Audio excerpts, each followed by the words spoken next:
Hola, en esta ocasión voy a comentar acerca de este libro, José María Velasco, pintor de paisajes. El autor es Fausto Ramírez, editado por el Fondo de Cultura Económica y el Instituto de Investigaciones Estéticas de la UNAM. Quédate, te invito a ver este video.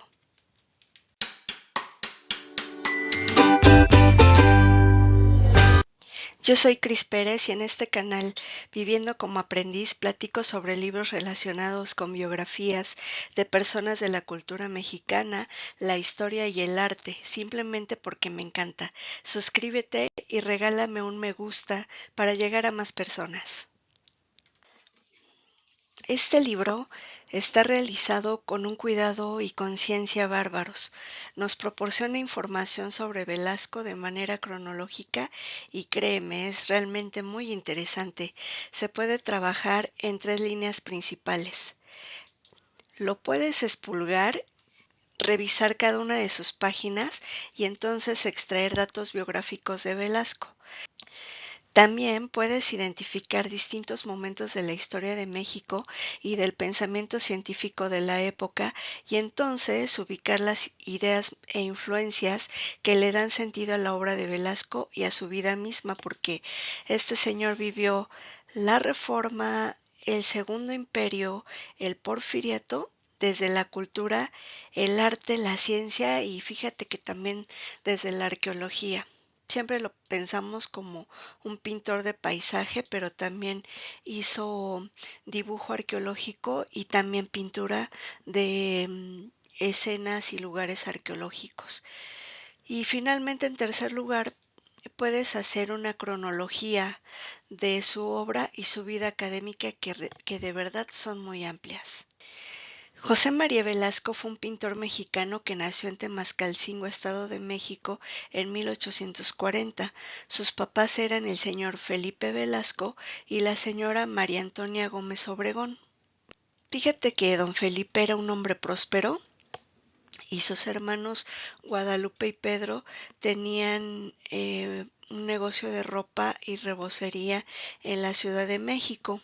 Tratan de convencer a don Felipe para que viniera a la capital y se asociara con ellos para poner negocios. Total que lo convencen, a pesar de que él es un hombre próspero en Temascalcingo, vende todo lo que tenía, pero a su llegada en 1847 el país y la capital viven la invasión norteamericana y pues no hay condiciones para trabajar. Entonces se retira a un pueblo llamado Azcapotzaltongo en el Estado de México. Después de eso, en 1849, la familia Velasco por fin llega a la capital para los negocios con los hermanos de don Felipe, pero en 1850 hay una epidemia de cólera, don Felipe se contagia y entonces muere sorpresivamente cuando el niño Chemita Velasco pues apenas tiene 10 años. Imagínate lo que eso significó para la familia.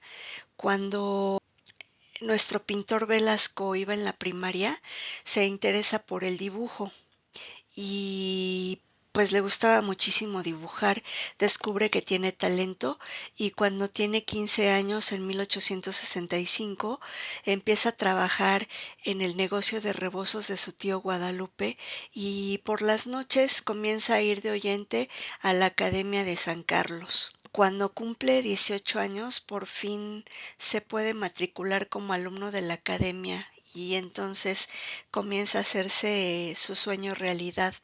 Un par de años después logra una beca y eso le permite dedicarse de tiempo completo a sus estudios. Para ese entonces tiene 20 años y descubre una de sus grandes pasiones, que es la pintura del paisaje. En ese tiempo, los alumnos de la academia se formaban dibujando y pintando copias de obras importantes del arte europeo y de sus maestros. Velasco va a ser discípulo de un destacado pintor llamado Eugenio Landesio, que era un artista italiano que llega a México invitado por Pellegrín Clavé. quien era el director de la Academia de San Carlos, y lo nombra titular de la Cátedra de Perspectiva y Paisaje. Durante sus estudios, Velasco empieza a destacar en las exposiciones que realiza esta institución. Landesio pues era un hombre cuyas ideas se oponen a las de los liberales. De hecho, se niega a jurar las leyes de reforma, a pesar de que Sebastián Lerdo de Tejada, quien entonces era presidente de México, pues lo había solicitado a todos los profesores de la academia. Posteriormente, esta negativa y otras circunstancias que van ocurriendo lo oponen a Benito Juárez, que fue presidente de México también. Entonces, pues tanto Eugenio Landesio como sus discípulos empiezan a ser blanco de ataques en la prensa mexicana, situación que va a empeorar cuando llega Maximiliano a México e instaura el Segundo Imperio, aunque no es tanto porque se oponga a él. En el Segundo Imperio, Landesio se vuelve uno de los pintores preferidos de la corte de Maximiliano, y por consecuencia a Velasco lo recomienda para que elabore diversos cuadros porque era uno de los alumnos más aventajados. En los cuadros de esta época van a destacar escenas de paisajes, pero también empieza a introducir en ellos escenas en las que podemos ver alusiones a lo que ocurre en la sociedad, como por ejemplo vamos a encontrar un cuadro de un paseo donde aparece la mismísima emperatriz Carlota. Aquí la vemos al centro con un vestido blanco. Entonces, pues imaginen la importancia de las relaciones que empiezan a tener Landesio y Velasco, e imaginen también los líos en los que se metieron después de que Maximiliano fue fusilado en el Cerro de las Campanas y se restablece el gobierno de Juárez. Pero pues para ese entonces Velasco empieza a tener clientes importantes de cierta relevancia social y económica, incluyendo a Manuel Paino, a Santiago Rebull y Antonio Peñafiel. Pero antes de que sucediera el fusilamiento de Maximiliano en 1867, cerca de la villa de Guadalupe, un canónigo le pide hacer un retrato de Maximiliano. Para ello, empieza a visitar constantemente la residencia de la familia Sánchez Armas Galindo y se enamora de la señorita Luz, que es la hija de la familia. Y pues se casan en 1868, cuando él tiene 28 años y ella 20. Luz, su esposa, es alguien que lo apoya mucho porque incluso lo ayuda con una colección de dibujos que él realiza, donde trata de ilustrar la flora de México, entre otros elementos naturales, y ella los empieza a colorear. Tratan de vender esta colección de láminas, pero desafortunadamente no tienen éxito. Como ese paisaje y otros son de los que se relatan en el libro, la verdad es que a mí me gustó del libro que trae muchas ilustraciones, o sea, explica las etapas de la vida de Velasco, pero cada etapa la va ilustrando con trabajos que él hace, y es muy interesante porque va haciendo descripciones y va haciendo un análisis de las distintas obras, y al final nos presenta una cronología muy interesante de la vida de Velasco que nos permite o que nos ayuda a resumir su obra. Después de estar en un lugar social y político importante, ya en el gobierno de Benito Juárez, después de la muerte de Maximiliano, ahora la academia se empieza a llamar Escuela Nacional de Bellas Artes, y Eugenio Landesio, a quien se le llama inmoral y traidor, es destituido. Y bueno, pues ante la desilusión de Velasco porque era el más talentoso de los discípulos de Landesio, pues es un poco ignorado en este momento.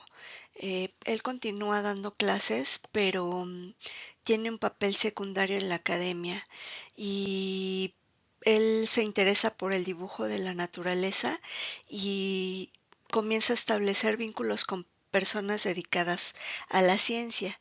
Se enfoca sobre todo al paisaje, la vegetación, los minerales, trata de documentar especies de nuestro país y pues su labor como profesor de arte se complica, pero de manera paralela y fuera de la academia se empieza a abrir la puerta en el ámbito científico que también llega a ser una de sus pasiones.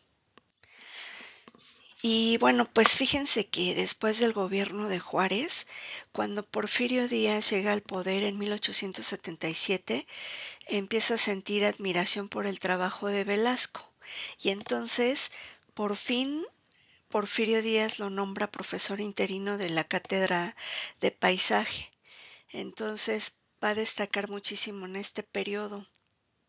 Y pues ahora combina sus clases con su trabajo para el Museo Nacional de México. Y aquí surge una faceta que también llega a ser muy importante en su vida porque se vuelve dibujante arqueológico, va con los arqueólogos a ciertas expediciones y entonces él empieza a dibujar las escenas o las exploraciones que van haciendo y ayuda a documentar muchas de las expediciones de nuestro país hacia finales del siglo XIX.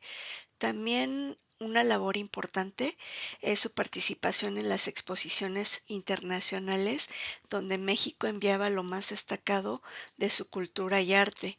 En los primeros años, más de la mitad de las obras que ahí se presentaban eran de su autoría. No sé si recuerdan que en el gobierno de Porfirio Díaz se reunían muchas personas en exposiciones que se daban en algún lugar del mundo. Una de las más famosas fue la de París y entonces cada país enviaba lo más relevante de su cultura y de su arte y la obra de Velasco fue una de ellas. Y entonces vemos que ahora en este gobierno de Porfirio Díaz tiene reconocimiento, prestigio, participación y poder. Y bueno, pues llegamos al siglo XX de la vida de Velasco y a inicios del siglo XX, al participar en las exposiciones internacionales realizadas en Madrid y Estados Unidos, pues él empieza a notar que sus trabajos ya no son tan relevantes, que aparecen otras tendencias pictóricas como el impresionismo, con otras temáticas e incluso es menor el número de obras de él que son seleccionadas por México. Luego, en 1903, cuando Antonio Rivas Mercado, el arquitecto, autor de la Columna de la Independencia, llega a ser director de la Escuela Nacional de Bellas Artes, pues deja fuera la asignatura de dibujo del paisaje y aunque respeta muchísimo a Velasco y lo conserva como docente, ya dejan de tener tanta relevancia esta asignatura de dibujo del paisaje, comienza él a supervisar otras asignaturas y aunque al principio sigue impartiendo esta asignatura, poco a poco cada vez hay menos alumnos interesados e inscritos en ella. Aunque Velasco sigue teniendo prestigio e importancia en el medio artístico mexicano, en la cultura y la ciencia, pues su obra comienza a valorarse de otra manera y pues pareciera que se estanca. De hecho, a mí me llamó mucho la atención que en el libro hay algunas pinturas de este periodo que ya no parecen tanto obra de Velasco porque como que trató de reinventarse. Esta, por ejemplo, es una de ellas. Sus colores y su estilo son totalmente diferentes. O sea, de pronto como que siento que me recuerda algunas pinturas un poco surrealistas, pero, pero en realidad no, o sea, son una descripción de la naturaleza. Él trata de apegarse mucho a la realidad y creo que eso es de lo más relevante, pero no es solo pintar el paisaje por pintarlo, sino que él desea hacer o dejar un testimonio, pues de lo que observa. Esta, por ejemplo, parece como una escena de un volcán, como de la época prehistórica, lo mismo que esta. Entonces todo esto está estrechamente vinculado con la labor que hacía para los museos, como el Museo Nacional de México o las expediciones arqueológicas. Entonces, finalmente, sí te recomiendo muchísimo la lectura de este libro. Hay mucha más información. Es interesante conocer a Velasco más allá de la idea de que era un pintor de paisajes, sobre todo porque lo podemos descubrir naturalista, científico y dibujante arqueológico. Gracias por tu atención y te reitero que no te olvides suscribirte a mi canal y por favor regálame un me gusta. Hasta pronto.